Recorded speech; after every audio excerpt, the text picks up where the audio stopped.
नमस्कार, सरकारी दुनिया में आपका स्वागत है। तो आज हम बात करने वाले हैं उत्तर प्रदेश के एक ऐसे जिले की जिसका इतिहास आप देखिए पौराणिक कथाओं से लेकर स्वतंत्रता संग्राम तक फैला हुआ है। जी हाँ, चलिए आज सीतापुर को थोड़ा और करीब से जानते हैं। तो चलिए इस सफर की शुरुआत ना एक बड़े ही दिलचस्प सवाल से करते हैं। अच्छा, क्या आप अंदाजा लगा सकते हैं कि सीतापुर की इस पवित्र भूमि पर, जिसे हम प्राचीन काल में नैमिषारण्य के नाम से जानते थे, वहां आखिर कितने ऋषियों ने एक साथ तपस्या की थी? यकीन मानिए, ये आंकड़ा आपको हैरान कर देगा। जी हाँ, पूरे 88,000, 88,000। आप सोचिए, ये संख्या अपने आप में इस क्षेत्र के गहरे आध्यात्मिक महत्व को दिखाती है। और सच पूछिए तो यहीं से सीतापुर की वो गौरवशाली कहानी शुरू होती है। ये सिर्फ एक नंबर नहीं है, ये तो ज्ञान और तप की एक बहुत बड़ी विरासत है।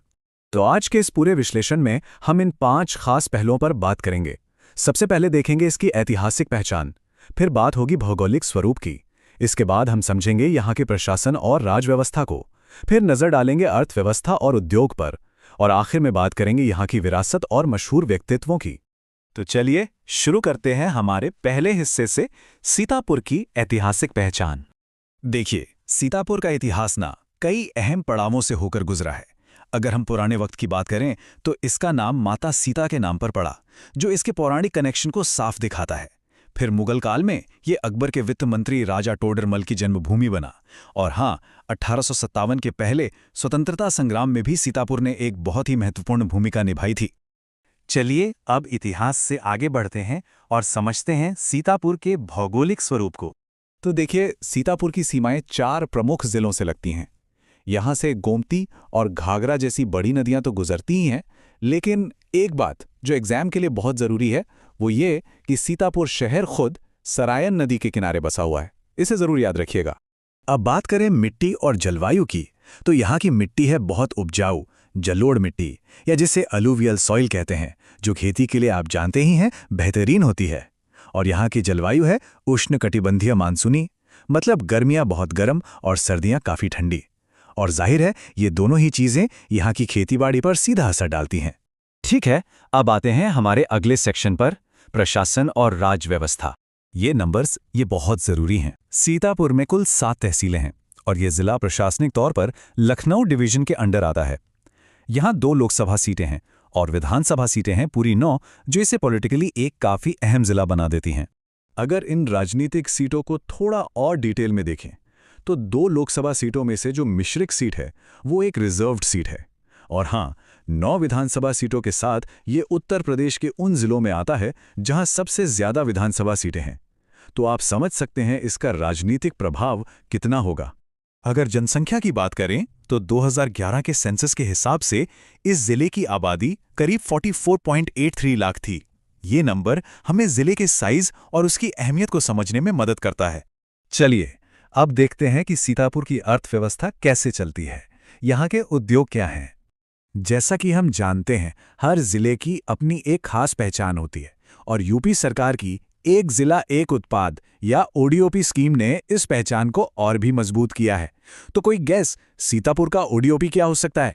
जी, ये है दरी निर्माण। सीतापुर में हाथ से बुनी जाने वाली दरियां और कालीन अपनी बेहतरीन क्वालिटी और ट्रेडिशनल डिजाइन के लिए पूरे भारत में मशहूर हैं, और ये यहाँ का एक बहुत बड़ा उद्योग भी है। दरी के अलावा जाहिर है यहाँ की इकोनॉमी का एक बड़ा हिस्सा खेती पर टिका है। गेहूं, धान और गन्ना ये यहाँ की मेन फसलें हैं। लेकिन एक बहुत ही स्पेशल फैक्ट है, सीतापुर मेंथा यानी पेपरमिंट के प्रोडक्शन में भारत के टॉप जिलों में से एक है। इसके साथ ही यहाँ आपको चीनी, प्लाईवुड और पेपर मिल्स भी मिलेंगी।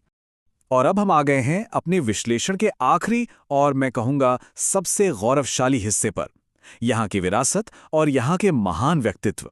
विरासत की बात करें तो 2 जगहें सबसे खास हैं। पहली, नैमिषारण्य। ये एक बड़ा हिंदू तीर्थ स्थल है जहाँ चक्र तीर्थ और ललिता देवी मंदिर हैं। और दूसरी जगह है मिश्रिक, जो महर्षि दधीची के उस महान आत्म बलिदान के लिए जानी जाती है, जहाँ उन्होंने देवताओं की मदद के लिए अपनी अस्थियां तक दान कर दी थीं। और हाँ, यहाँ का सबसे बड़ा धार्मिक और सांस्कृतिक आयोजन है नैमिषारण्य की 84 कोसी परिक्रमा। ये हर साल फागुन महीने में होती है और इसमें लाखों की संख्या में श्रद्धालु शामिल होते हैं। अब बात करते हैं सीतापुर के उन नायकों की जो इस धरती का गौरव हैं। पहला नाम है कैप्टन मनोज कुमार पांडे। कारगिल युद्ध के इस अमर हीरो को भारत के सबसे बड़े सैन्य सम्मान परमवीर चक्र से नवाजा गया था। दूसरा नाम है राजा टोडरमल का। अकबर के नवरत्नों में से एक थे ये। इन्होंने ही 10 साला बंदोबस्त को लागू किया था, जो जमीन की पैमाइश पर आधारित एक बेहतरीन रेवेन्यू सिस्टम था, और इसका असर आज भी देखा जा सकता है। और तीसरा बड़ा नाम है फजले हक खैराबादी का। वो 1857 की क्रांति के एक बहुत बड़े विद्वान और स्वतंत्रता सेनानी थे। उन्होंने अपनी कलम से और अपनी तलवार से, दोनों से ही इस क्रांति में अपना योगदान दिया। तो इस पूरे विश्लेषण के आखिर में एक सवाल जरूर उठता है कि सीतापुर की कौन सी विरासत आज के दौर में सबसे ज्यादा प्रभावशाली है?